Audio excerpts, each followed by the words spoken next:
I'm so excited about what we're talking about and the importance of us dealing with possibility. I think that uh, as Will so straightforwardly shared, that oftentimes when we don't get where we are or where we want to be, it is fear. It is a matter of fear. You know, I shared a video with someone the other day. It was very good, a good video with a couple of people. And one person helped me because when she responded back to me, she wrote, and she really helped me in this sense. It triggered my thinking. And she wrote, I'm 51 years old and I still don't know my purpose. And I asked myself, do I even know mine? See, I think that sometimes if you look at it about what you do and not who you are, I purpose to be authentic. I purpose to be who I am supposed to be in this world. That is my, why do I use the word purpose? That's my intention. I intend to become all of who I'm supposed to be. That's what I do with it. But you know what happens when people tell you about purpose? You chasing something, you probably won't find it. Because you think it's an object. You know, it's different when somebody's talking about an artist. Artists are constantly creative, and they constantly live in a place of faith. What I mean is people who make their living by having to having to perform or having to keep up with the way the world is moving. They have to stay in faith. We know that because we know there are great artists out here who once they hit a certain age, it's over. So you know what that means? They have to be very intentional. So they live in a space all the time. But I found that when someone said, I'm 51 and I don't know my purpose, let me tell you what God said your purpose is. When you get here, your purpose is to keep your light on. But how do you keep your light on if you don't know that you have light? And how do you know that you have light? If you are disconnected from yourself, and then how do you shine bright if you unplugged? Plenty of us got lamps in our house, but they're not on. So my point to you is you want to be a lamp that's turned on, not just a lamp in the room that's unplugged. I was talking to my daughter yesterday, maybe the day before. And I said, I've come to this conclusion, and I learned this, I don't even say the hard way. I just learned it. I used to say, I learned this the hard way because people was offended by me growing in their space. That's not a hard way, that is the way. And if you call it a hard way, you're not going to try to become you in other people's presence who are not you. Because you've already named it, and somebody would say claimed it, as hard. No, it's not hard, it just is. So I used to come into a room or be in friendships and relationships, and I try to get you to turn your light on. I don't do that anymore. I'm just going to come to the room with my light on. And you know what happens when I enter a room with my light on? You still see all the junk in your room. See, I used to try to get you to see your junk. I ain't got to get you to see your junk. All I have to do is show up as authentic, and you are going to envy it.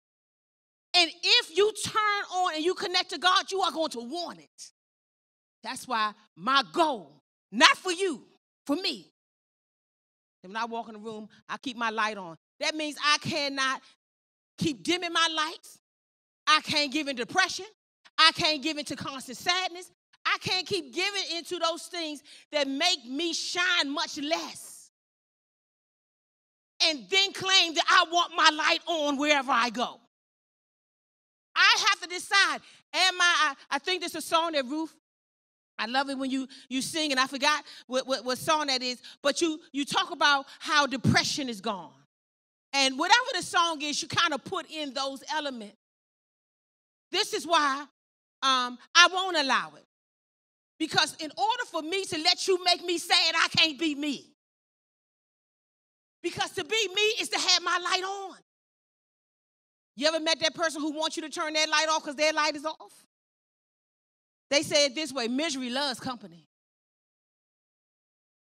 You ever found somebody who just kept working on you, trying to get you to keep company with their misery? See, when you don't keep company with people's misery, after they finish turning on themselves, they'll turn on you. You just have to know that that's the way people are. I don't need one person to change for me to be me. That's when my life went from just ordinary to extraordinary. I don't have to change you. I just have to decide what I'm going to do about a situation that I do or don't like. That's the only power I have. It's the only power you have. So I was so thankful for that person, because I probably never said to myself, I don't live like that. I don't live like person, I don't have my purpose. Everybody else will probably say, well, Jill's in her purpose. You'll never hear me say, this is my purpose. I don't talk and say when I teach, this is my purpose. That's my giftedness. If I'm writing, I'm teaching. If I'm responding to an email, I'm probably still thinking like a teacher. That has nothing to do with what I practice. That has everything to do with the way I see the world. I see the world through instruction, facts, information. That's how I see it, and then that's how I receive it. So when it comes back out of me, it's going to come back out like a teacher. I remember many years ago, somebody said to me, this is before I was on this kind of platform, I'll say. And they said, Jill, when I come around you, you always feel like you're trying to teach me something. Then stay away from me. I don't have time for nobody who don't want to learn that. And I promise you, I'm not trying to teach you anything. It's just that my light is on. And it's just the way I talk. The same way someone else sees the world, then don't come around. I'm not interested in anybody who don't want to learn. Because anybody who doesn't want to learn don't want to grow. Anybody who doesn't want to grow doesn't want to live. I can't do nothing with anybody who doesn't want to live. So I used to take that as a criticism. Sorry. Sorry that you don't want to learn. You think I'm going to say sorry that I don't want to teach? Sorry that I don't want my light on? No, sorry that you don't want to learn. Sorry that you don't want to grow. Sorry that you want to stay stuck that way. And I hope you do know that you're stuck, because at least when you know that you're stuck, you are one step closer, if you choose to finding a way out. People who don't know they're stuck, they don't try to find a way out, and that's a problem. Look at your lessons. Which world do you most identify with? Or which world do you identify with the most, is how I wrote it. Romans 8, 5 through 7. For those who identify, yes, you're going to write in the first blank, identify with their old nature, set their minds on those things, on the things of the old nature. But those who identify with the Spirit set their minds on the things of the Spirit. See what I'm saying? See, those who think that the best they can do and the most they can do is what they already know, then your mind is going to be set on all that you know and no more than you know. See, possibility is that something more than what I know and more than what I've experienced is out there. Some people say it this way: it ain't over. It shouldn't be. It's only over when you think that there are no other doors.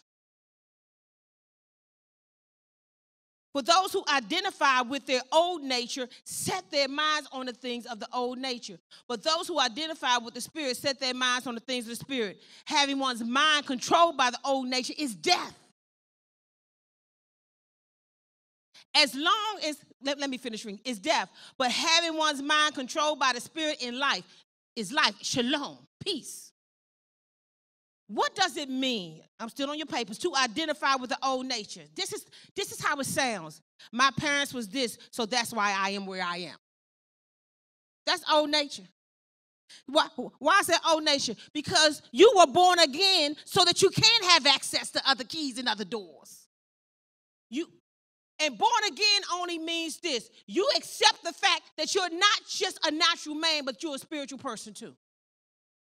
Born again to me just simply means that you was awakened to a side of you that you didn't know existed. It's always been there. How do you know? Because you got breath in your body. That's how you know you got a spirit. So, what does it mean? When I'm saying that my parents was like this and this is the way I am, when I'm saying, see, this is why I don't like labels. I don't like labels because they're fixed. Look on your paper. We took a children through a summer camp a couple of years ago, and the book was on fixed mindsets and growth mindset. That's possibility language. Okay, fixed mindset on your papers. What was it this? Believing that your qualities are carved in stone. And it creates an urgency to prove yourself over and over again. See, when you believe that you are only your physical parents' child, then you can't go anywhere past that DNA. That's it. This is what happens in my family. This is what the Joneses do. You know, the Smiths, we don't act like that. We don't steal. We don't do this. You do a lot of other things, though, but we don't do that. I had that conversation the other day. I'm not making this up. The last name wasn't Smith, though. Fixed mindset. See, you still believe that your qualities are carved in stone.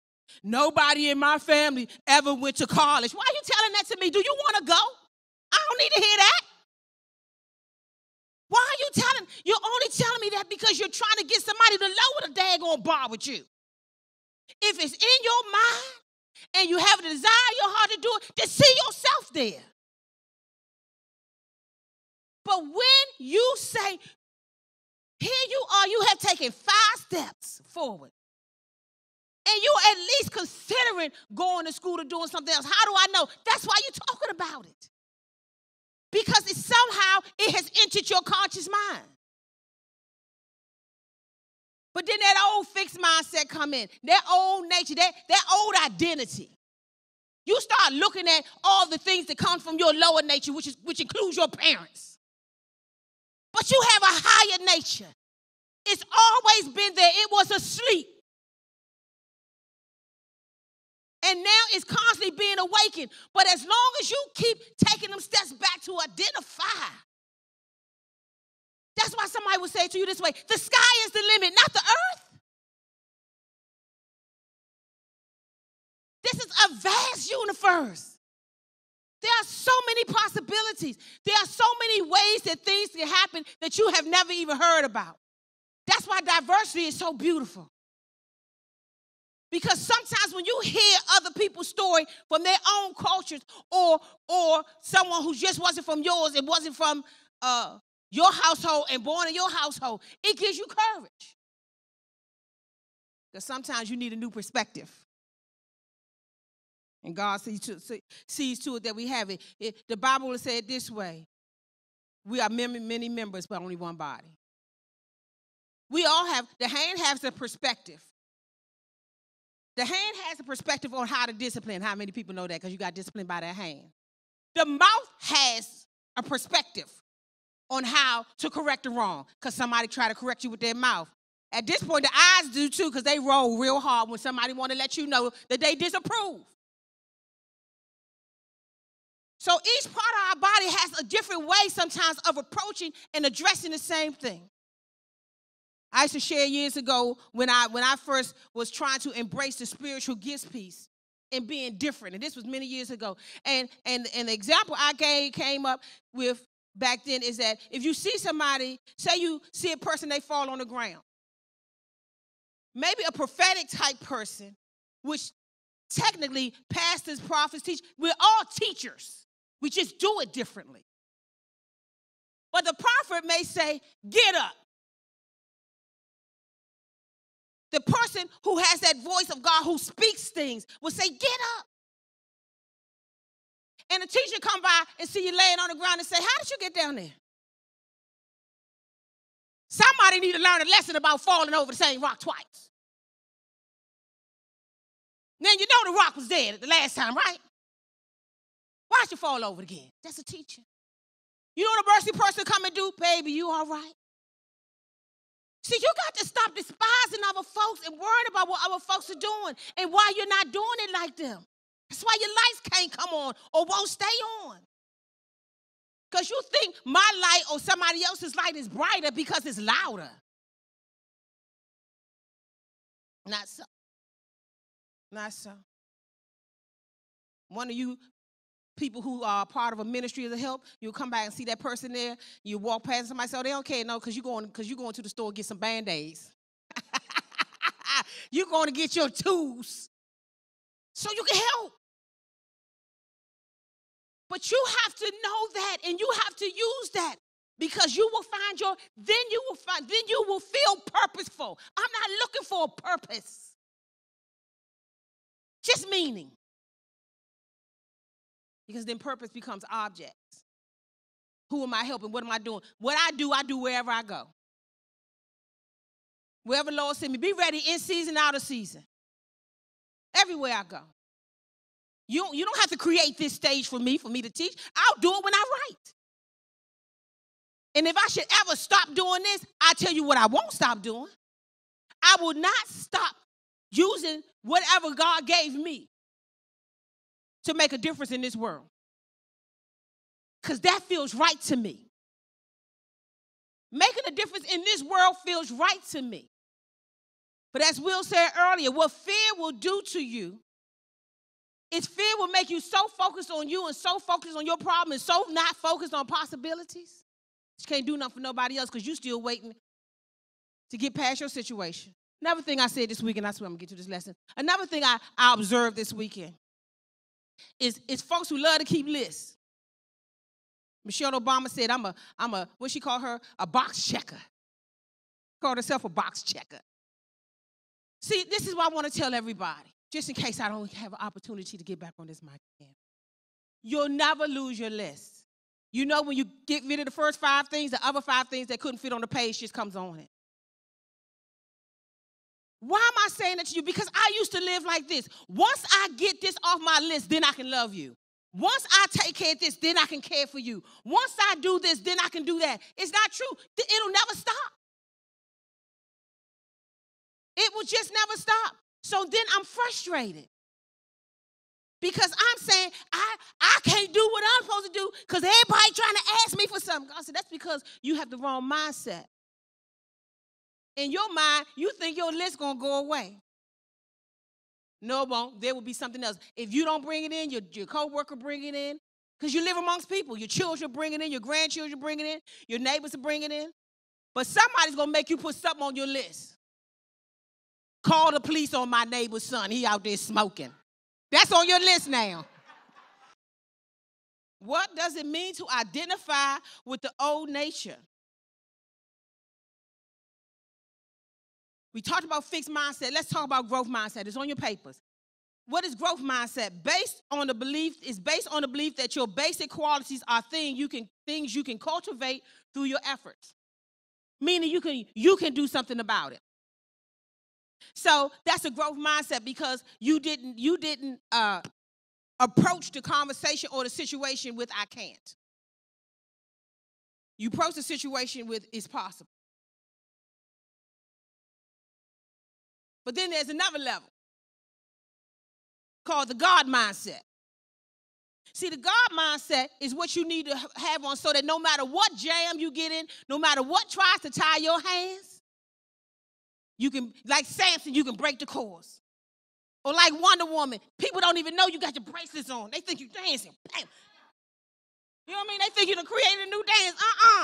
I'm blocking your negativity. That's what I'm doing. But I ain't going to say that out loud because then you're going to be offended. Whenever I say to you, I don't want to hear that. Say it in here. I just block them.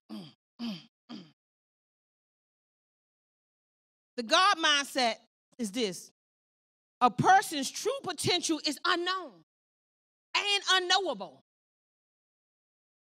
You can't know. You can continue, though. You can believe God. See, you got to believe God for this one. If you try to figure this one out with your calculations and your mathematical skills, and you try to do this by measuring yourself and evaluating yourself, you ain't going to make it. It's not going to make sense because you can't know this one. Listen, you couldn't know that when your heart was as broken as it was and you was laying on the bed, crying and talking to somebody, going through I don't know how many boxes of tissues, you didn't know one day that you was going to wake up and be glad to be out of it. Nobody could have told you that what you thought you couldn't live without, that you actually would want to live without one day. I remember going back many years ago after being married and seeing my daughters off at her father's house. And her grandmother's house, and he was there. And I just looked, and I just could not I was like, this person feels like a stranger. I mean, I know him. But whatever had me all locked down those years when we were together and I was caught up in that, it ain't in my heart. The energy is not in my body. So I started looking like, this is so strange. You know why it was strange? Because there was a time in my life when I said, if he left me, I don't know what I'm going to do. There was a time in my life that I thought everything about me and who I was going to go down. Who knew? I didn't. See, so your potential is unknowable. You don't know all there is to know about you and who you will be. You may have an idea, but you don't know. Having an idea is not knowing. It's not the same as really knowing and getting it. And one day I woke up and I said, whoo, God, I'm so glad you knew. My daughter told me, she said, Ma, I used to pray. God get my parents, my two biological parents back together. But as she grew up and she loved me more and she saw what his decisions were at that time, she said, I'm so glad that God don't answer every prayer. Y'all better know something. She said, I'm glad that God don't answer every prayer. Y'all better know something. The prayer that God ignored, thank you for ignoring that prayer. I was stupid. I didn't know. I didn't know me like you knew me. I didn't know me like you knew me. But one day you will be known. I will be known even as I am known. I will know as I'm known. So the day I know, I can live without a whole lot of things I thought I couldn't live without. But listen, the God mindset is a person's true potential is unknown and unknowable. That it is impossible to foresee what can be accomplished with years of passion, toil, and training. So you know what the goal is then? To stop you, to kill your passion, to derail you. So that you'll never let life in the world train you. You'll never let relationships, good or bad, be a part of the training. Because you'll walk away from things that hurt your feelings. That means you dropped out of training. How many people know when you go to school, you don't get to only do the classes you like to get the degree? You got to do those ones that you really don't want to be bothered with. That's life. It's true with people too. John 3:8 says this. Now, why am I telling you this and I'm making such a big deal out of it to me? Because until you see from your higher self and identify with the spirit, it's going to keep feeling like a seesaw, back and forth, in and out. I mean, I'm just tired. Soon as this happened, then that happened. Because you ain't made up your mind yet. So I'm hoping today, Atlanta, Periscope, here, whoever's listening, I'm hoping today that you will settle some things. And that you would just make up your mind that what God said about what he created is true. And this is what he said, John 3:8. The wind blows wherever it pleases. You hear its sound, but you cannot tell where it comes from or where it is going. So it is with everyone born of the Spirit. Settle the matter today. Do me a favor when you get home. I want you to go and get you a label, right? And I want you to write something on that label, whatever you want to write on the label. And then I want you to go outside and try to stick it on the wind. See if it attaches. You can't put a label on a win. You're like the win. You can't label me. You don't know where I'm going. You don't know where I'm coming from. Every man born on the stage, every person who has decided to identify with that higher self has put themselves in a place where no man can judge me. I don't even know my own potential. It's unknowable. So there's a whole bunch of places where you don't have to be stuck. See, possibility is about you not being stuck. You don't have to be stuck. I'm here because that's what my parents did. No. You here because you still identify with what your parents did as very important to you. When you decide that that's just, I like the way Dick Gregory said, that my family members or whomever, you are credits in my movie, but you ain't the star. You are not the star. You're not why everybody comes to see this light. You're not why God sends this light. And the same is true for you.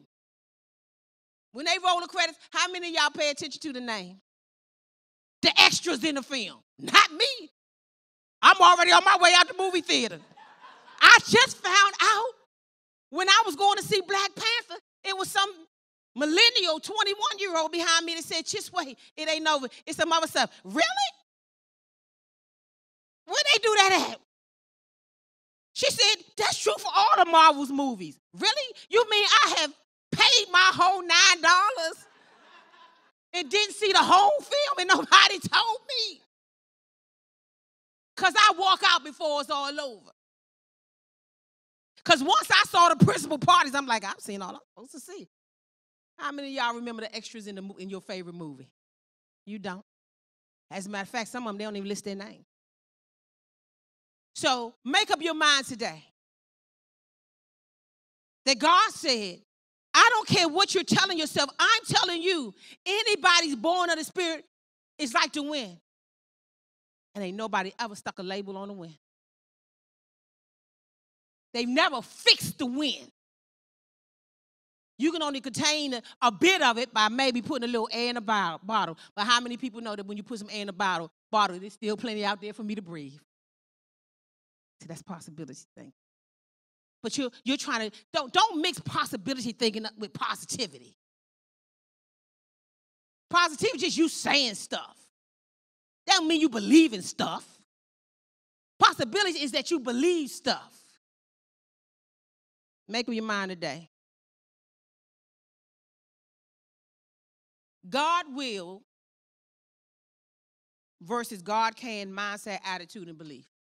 That is where I see another place we can kind of move beyond being stuck. See, what happens is possibility is not about what God will do, what God can do. Possibility is not about what you will do, it's what you can do. It's ability, it's can. So, unfortunately, see, when we all come together as a church, and then somebody keeps telling you, God will do this, God will do that, and it doesn't happen, you stuck. I don't believe because you was on the wrong page. You trying to tell somebody, get somebody to help you predict and control, even God. God, I know your word said you would do this. No. Some people I did this for, some people I didn't do it for. Sometimes some people prayed, I answered. Jesus said, remove this cup 3 times. I was like, no, not today. And guess what Jesus said? All right, not my will, but your will be done. Because guess what he said to his father? You can do it. But he did not say you will do it because it puts you in a position. See, can and will, they're verbs. They're action. They move you. They alter your mood. So when somebody tells you that God will do and it doesn't happen, you become anxious. It messes with your mood. Not only that, it puts you in the future. What God can do is what I know right now. And I live with the can-do God. Not the you won't do it because that's what I want to will do, God. Because at the end of the day, I know y'all love this scripture, but I want you to hear it now. God knows the plans he has for me. He didn't say, I know your plans. He said, I know the plans I have for you. See, sometimes somebody's out there telling you and telling me that it's my plans. And I'm still trying to figure out why things not happening for me because God, you ain't come. My plans. Many are the plans of man, but it's my purpose that prevail. Jill, your plan was to cry over a broken heart for another 10 years. But my purpose was for you to come out of that so you can be free to do what you do. My purpose was to heal you, even though you ain't want to be healed because you were stuck on stupid and loving hurt way too much. You were still talking about whose fault it is. Well, it wasn't my plan for you to get stuck on talking about whose fault it is because that didn't change one thing. What changed is when you decided that your life is bigger than this one moment of whatever didn't happen the way you wanted it to happen. Your life is a whole much bigger than that. Why is that? Because you got to keep your head to the sky. Why is that? Because your world is too small. See, possibility makes your world bigger. Your world is too small. Still identifying with that real small part. But when you identify with the sky, it's real big. It's real big. And you get to tap into that bigness. Hebrews 11 through 16, read it with me. By faith, Abraham. Now listen, when you say faith, I want you to think by possibility thinking. So listen. So now if you hear it this way, by possibility thinking, Abraham, even though he was past age and Sarah herself was barren, was enabled to become a father because he considered him faithful who had made the promise. Now wait a minute now. Did he say that the person that made the one that made the promise was going to feel it? He said, no, I just decided that God who made the promise, that he's faithful. So at this point, I am tapped into what God can do, not what he will do. I know he can do it. And I know he made promises to do in certain conversations. But here we're talking about what God can do. That's why I say it this way. To he who is able has the ability. Can is about ability, not just promise. He was enabled to become a father because he considered him faithful who made the promise. Verse 12, read it with me. And so from this one man, and he as good as dead, came descendants as numerous as the stars in the sky and as countless as the sand of the seashore. All these people were still living by faith when they died. They did not receive the things promised. Right there. Right there. See, all these people were still living as if something was possible. But when somebody tells you that you have to have your mind, see, let the promise tell you what's possible. But the promise is not your guarantee that you're going to see it in your life. Come on now. Let's do real church. Let's do real church. That means you're going to talk real truth. Let's do real church, not religion. Listen, let me finish reading. All these people were still living by faith when they died. They were still living. They still had their mind in the space of possibility thinking when they died. But listen, they did not receive the things promised. They only saw them and welcomed them from a distance. Right there. I'm trying to tell you how to position yourself. See, sometimes what the conversation that the Spirit want to have with you, it doesn't happen. And with me, it doesn't happen because it's not welcome. You want it the way you want it, when you want it, where you want it. When you want it that way, from somebody who's bringing you a gift, then forget it. I'm sorry I didn't come yesterday. But what about the fact that I'm here today? I'm sorry it didn't happen in your generation. But can you start talking to God about your children or somebody else who could receive it? But it's not welcome. Because somebody told us, you got to ask God exactly like you do. You do. You get to ask God exactly what you want it, but what they left, but what you interpret that to mean, and then God going to do it exactly how you said it. Now, that's the problem. See?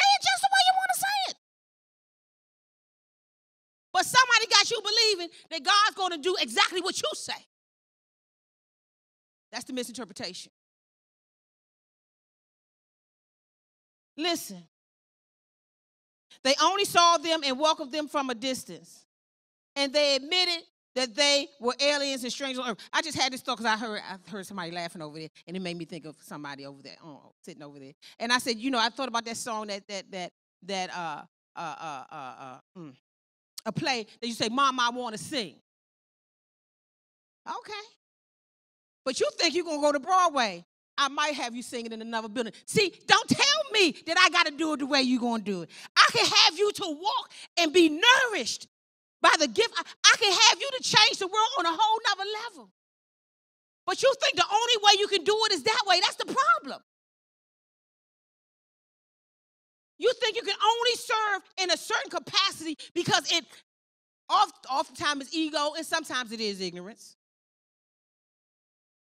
One of the reasons why we have cell groups here and was so determined to do cell groups because we were a part of a ministry where there were a whole lot of gifted people. And everybody was holding back on their gift until they could get a mic in their hand. And this wasn't just them saying, I'm holding out for the mic. A space had to be created for people to use their gifts. So then we created cell groups, small groups that you go into so that you could practice using your gifts on people. We gave you an audience so that you could strengthen your gift because your gift is only going to be strengthened when you use that tool on people. So we created that.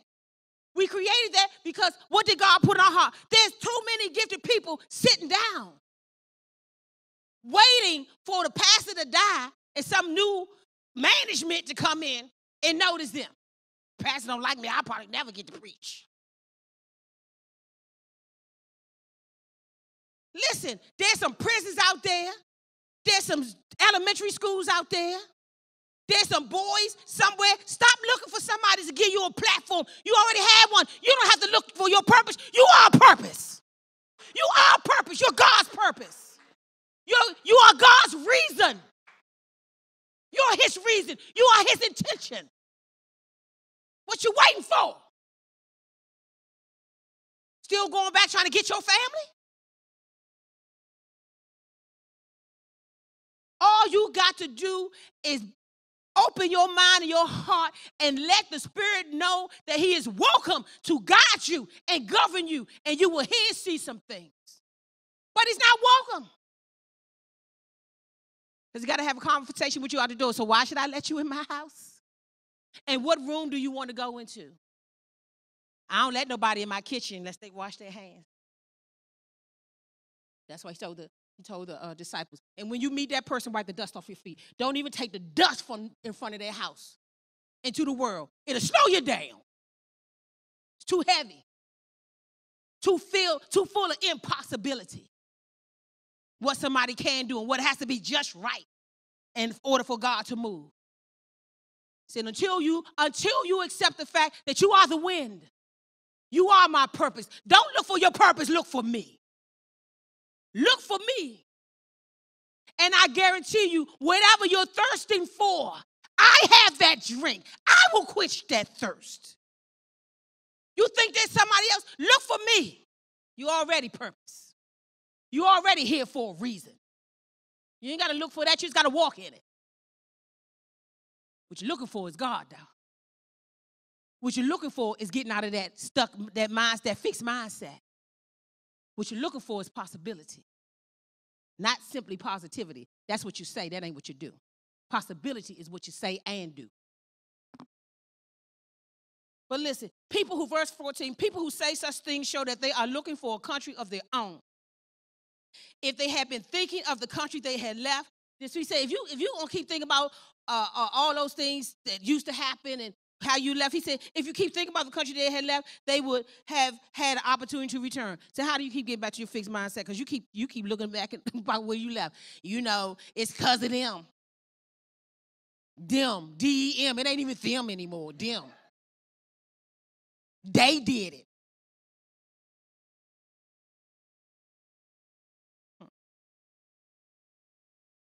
Let's go to the next one.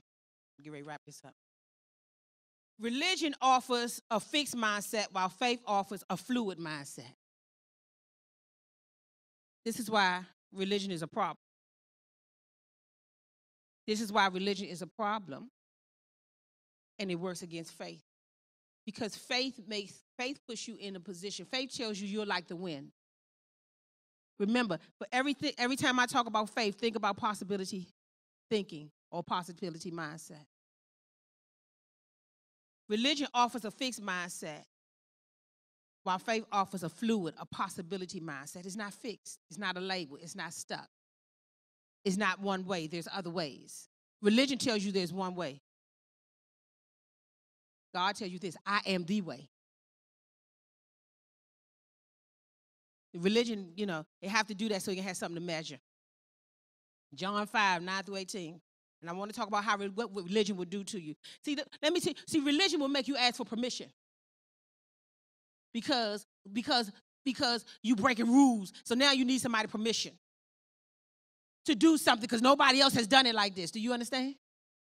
So now let's look at this scripture. I want you to see this stuff has always been all in the Bible. John 5, 9-18. Now it was read it with me. Now it was the Sabbath on that day. Therefore the Jews were saying to him who was cured, it is the Sabbath and it is not permissible. You don't have permission. Because it's the Sabbath and this the way we do things, you don't have permission from us, therefore you don't have permission from God or life. Who you waiting to give you permission? You waiting for somebody to give you permission? But that's what religion will do to you. That's why I don't want to do religion with you. I don't want to make this a religion. Something that's so fixed that helps you predict. So you want to predict so that you can control the future in your mind. But y'all know that doesn't work, right? Okay, that's all I have to say. It is the Sabbath, and it is not permissible for you to carry your pallet. But he answered them, he who made me well was the one who said to me, take up your pallet and walk. I don't need your permission. He who put a preacher's tongue teacher in my mouth told me to take up my pallet and turn my light on. Not you. I don't need your permission to turn my light on. I don't need your permission to tell me what kind of wattage I'm supposed to be. Some people 40 watt, some people 60 watt, some people 100 watt. Who gets to tell you? The one who cured me. The one who cured me of that broken heart. Let me know that my potential was unknowable. So you ain't gonna let somebody else lock me down on what they think I should do and how far I should go. I rise and fall to the one that cured me, nobody else. I get to try. And I get to try and learn from my try. Don't let nobody stop your try. That's these people right here. Those rule followers. You know why people stop your try? Because they don't know what to do with your light. And when your light come on and says it is possible to be this way too, rather than open their heart and go into possibility, they come up with another rule. Don't do this, then this is another thing you're not to do. Don't do this and don't do that. One more rule after another rule. Verse 12. They asked him, who is the man who said to you, take up your pallet and walk? But he who was healed did not know who it was, for Jesus had slipped away. See, sometimes y'all just turn your light on. Stop being in there trying to get some applause. Do what you're doing. Slip on out. Hanging around, which you get, yeah. Listen, you don't want to do that around me because I promise you, I'm going to ignore it on purpose. It is my intent to not feed that demon. Let somebody else's mouth praise you, not yours. Who is the man who said to you, take up your pallet and walk? But he who was healed did not know who it was, for Jesus had slipped away while there was a crowd in that place. Afterward, Jesus found him in the temple and said to him, behold. That's why I like Jesus. Jesus said, listen, I ain't got to floss in front of all y'all. I know who I am. I ain't got the floss right here. I know who I am. My light is bright whether I'm in a room with 200, 500, 5,000, or 2. I'm still me. See, listen to this. If you give somebody the permission and the power to qualify you, you've also given them the power to disqualify you.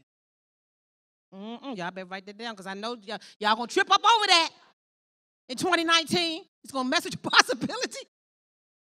For every person who you have given permission and the power to qualify you, all they got to do is come back and say something not good about you, and you take it into the same place, and you take it as seriously as you did because you let them qualify you. You can say what you want to say, and I'm thankful for people to say good things, but I'm telling you, it's not qualifying me or disqualifying me. And sometimes people look in my eyes to see if I'm going to say to them, and I know that I'm that because you said so.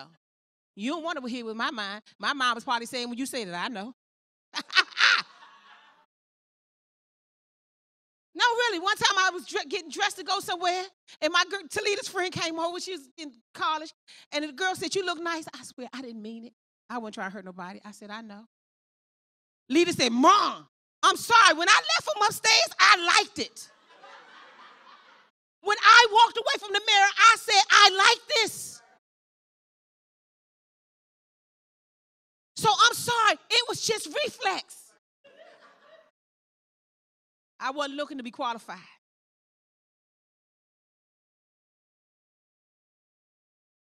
Verse 14, Jesus said, but afterward Jesus found him in the temple and said to him, "Behold, you have become well. Do not sin anymore so that nothing worse may befall you." He said, "Listen, now I'm curing you today." How many people say, "Oh no, Jesus, you are washing me. God, you are washing me." My whole mindset is being challenged. He said, "Now listen, I'm doing this today. Don't you go back sinning." See, y'all think sin means you try to hurt somebody. No, sin means that you were brought out and you were brought into another place and you know the good to do and you don't do it. When a man knows the good to do and doesn't do it, that is sin for him. You will be missing the mark. He said, so don't hear this and forget that you're the win. Don't you hear this and go out there and try to get somebody to qualify you. Don't you let me speak this clearly to you. And start sticking labels on, don't you do it. Because if you get this kind of freedom and go back, you're going to be worse off the second time than you was the first time. Because this time, 7 more spirits going to come into that space and lock you down to secure the position of your bondage over your freedom. So if you hear the voice of the Spirit today, say yes and amen. I agree. And then walk in that agreement. Because can 2 walk together unless they agree? No, they cannot. Because they'll be in conflict. And you spend all your energy trying to convince each other something. But when we both agree, we can walk together and everybody gets to move forward. Can 2 people walk forward when one person is pulling the other one back? Have you ever tried to pull somebody up? I bet you it was easier for them to pull you down. Try it. I bet you it's easy for somebody to pull you down because they got gravity working with them than for you to pull them up. So he told them, stop it now. Once you hear this, don't go back to your old way. Once and for all, settle the matter. Settle the matter. Possibility hearing on your paper creates possibility thinking. Faith comes by hearing, y'all.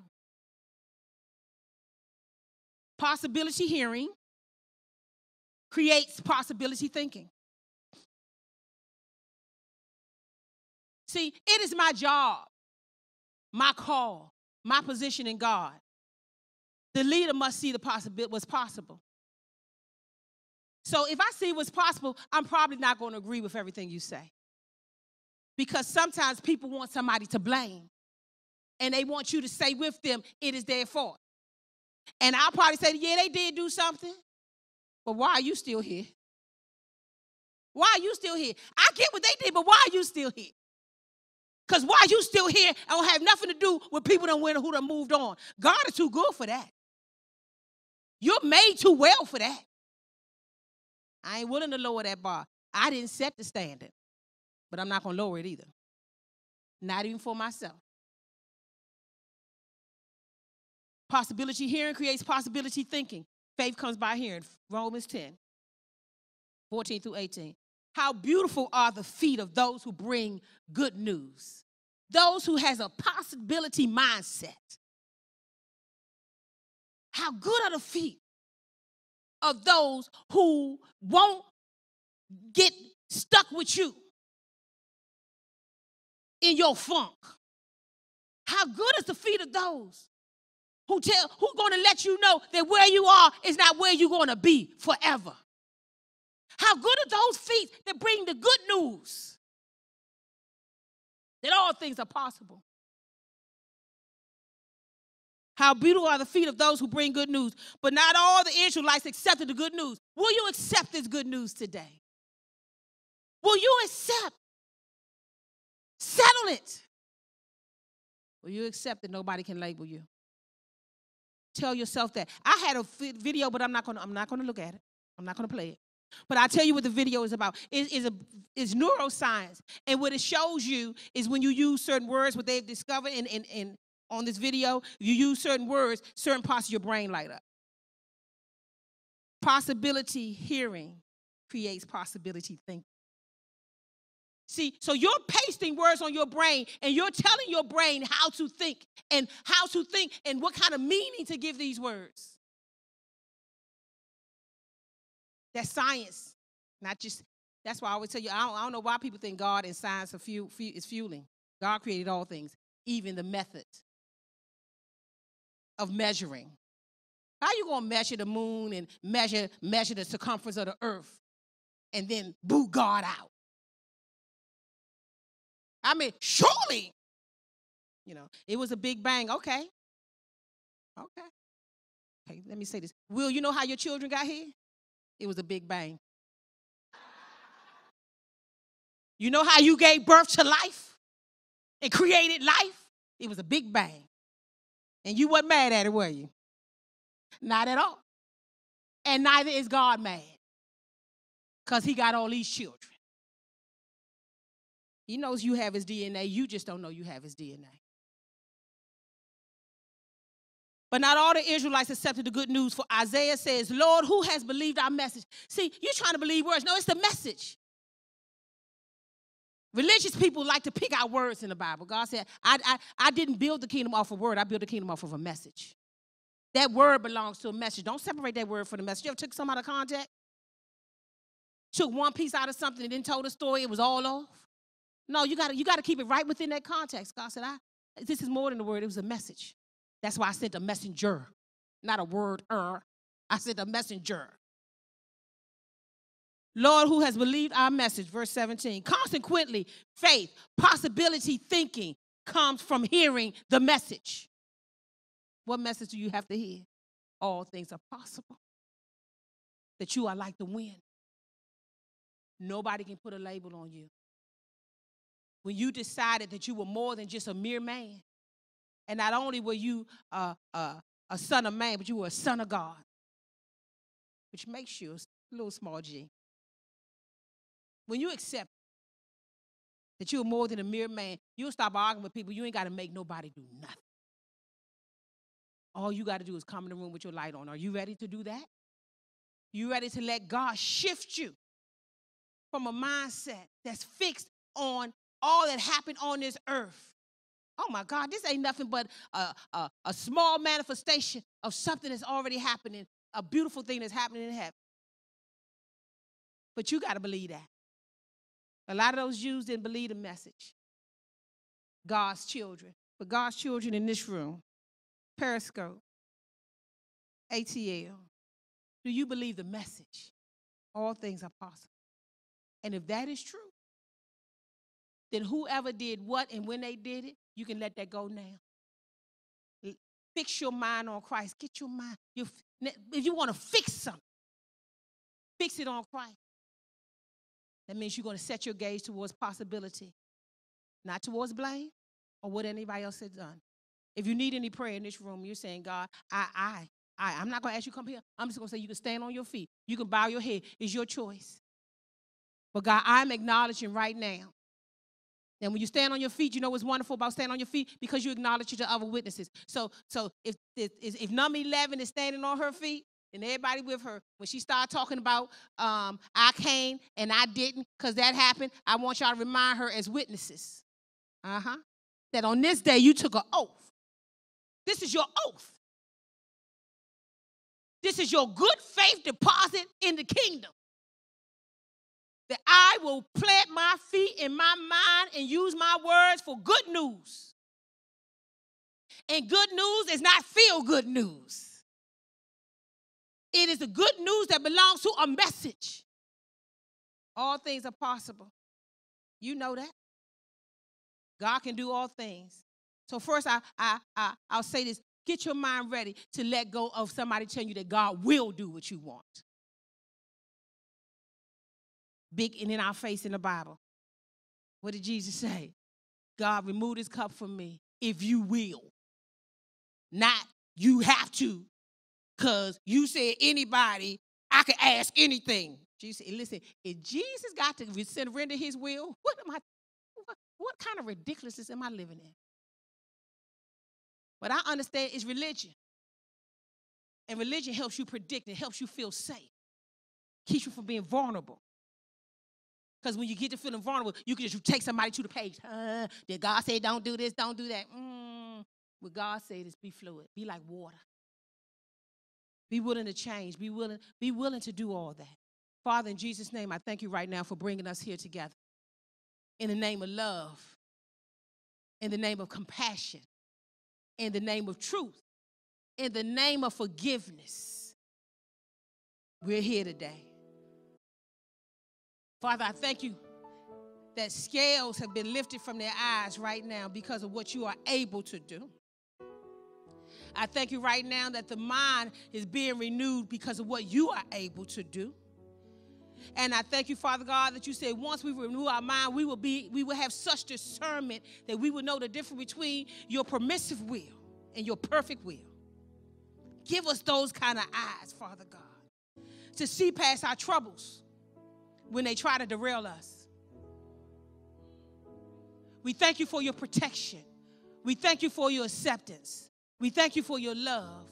We thank you for your cleansing. We thank you for renewing our hearts. We thank you for circumcising our hearts. We thank you, Father God, for covering us. We thank you for the blood, Father God, that will keep the enemy from coming in to devour us. We thank you, Father God, for the prosperity that we received this year because our minds have been open, and we welcome your spirit. We welcome your spirit to take us higher. Father, the glory is yours. It always has been. Thank you for allowing us to live in your universe and be blessed by the things that you have made. It is in your honor that I pray this prayer and that we stand here today. It is because of who you say you are, we believe. In the name of Yeshua, goodness, kindness, patience, self-control, all of those things that come along with the Spirit, we ask these things of you. And if you agree that God is able, say amen. Say amen. Say amen.